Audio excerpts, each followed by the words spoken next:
গুলশানে বিএনপি চেয়ারপারসনের কার্যালয়ের সামনে আছেন স্টাফ করেসপন্ডেন্ট ইফতেখার রেজা। সরাসরি যুক্ত হচ্ছি তার সাথে। ইফতেখার, বিএনপির ভারপ্রাপ্ত চেয়ারম্যান তারেক রহমানের আজকের কর্মসূচি সম্পর্কে জানাবেন আমাদের।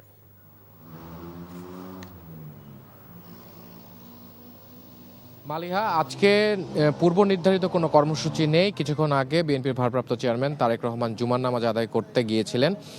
মূলত তিনি গিয়েছিলেন নেভাল হেডকোয়ার্টার যে জামে মসজিদ আছে সেখান থেকে তিনি আবার বাসভবনে প্রবেশ করেছেন।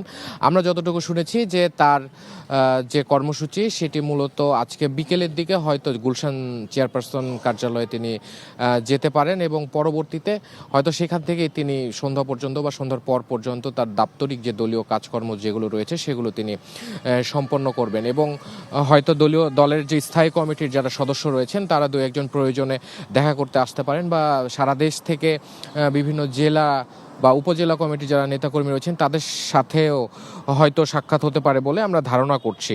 এবং আমি আপনাকে জানিয়ে রাখতে চাই যে উত্তরবঙ্গ সফর দিয়ে তার রাজনৈতিক সফর শুরু হচ্ছে ঢাকার বাইরে।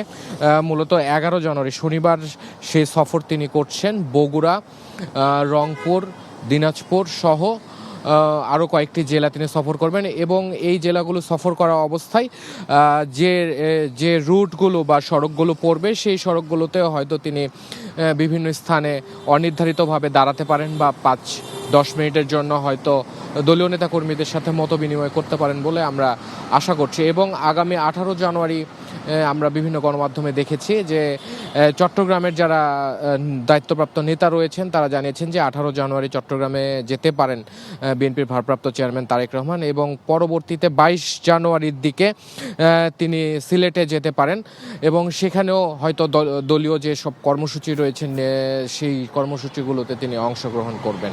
তো এই ছিল সর্বশেষ।